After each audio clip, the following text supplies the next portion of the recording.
B'investiment ta' 600,000 euro ġie inawgurat il-Park ta' San Clement f'Ħazzabar. Dan huwa l-ewwel park li nfetaħ mill-entità governattiva Parks Malta li hija responsabbli mill-widien u l-parks f'pajjiżna. Iż-żona kienet ħallit mitluqa u abbandonata u li anke bdiet isservi biex fiha isir abbuż mid-droga u rimi illegali ta' skart. Issa inbidlet f'żona mill-isbaħ li tista' titgawda mill-pubbliku. L-assistent direttur ta' Parks Malta, Josie Muscat, spjegat li fl-aħħar xhur sar xogħol estensiv. Sar tindif, sar żbir ukoll tas-siġar, għamilna livellar tal-pjan kollu tal-park sabiex bekk ikun istar iktar aċċessibbli għal dawk li jiġu iżuruh. Għamilna wkoll installajna il-benches, il-bins, kif ukoll il-lightenings ma' kull imkien, għandna wkoll is-sistema ta' CCTV.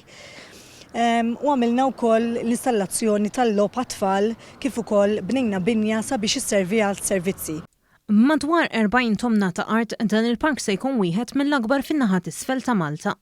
Il-Ministru għat-Turiżmu u l-Protezzjoni tal-Konsumatur, Giulia Farrugia Portelli, qalet li parti sostanzjali minn dan il-park tħalliet fi stant naturali b'siġar maturi, filwaqt li l-parti tan-nofs issa tinkludi logħob ta' tfal, passaġġi, faċilitajiet sanitari u teatru Grek fejn jistgħu jsiru attivitajiet diversi. Sa 3 snin ilu kienet waħda abbandonata ta' telqa skart li jintrema hawnhekk, il-ħolma fost l-oħrajn tal-Kummissarju Ewropew Helena Dalli li dak iż-żmien skattat il-proċess biex isir dan l-investiment u bi kburija ngħid li l-Ministeru għat-Turiżmu investa f'dan il-proġett ta' 600,000 euro biex aħna trasformajna din iż-żona llum qed ngħadduha lura lin-nies ta' Ħazzabar. Barra minn dan tħawlu 2200 siġra u arbuxelli indiġeni, filwaqt li wara s-sajf se jitħawlu iżjed speċi ta' siġar.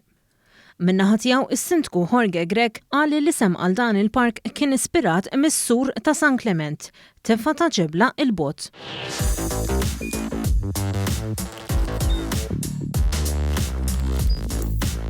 Idħol fuq one.com.mt u hemmhekk tista' tara l-programmi kollha li jxandru fuq One permezz ta' One Play.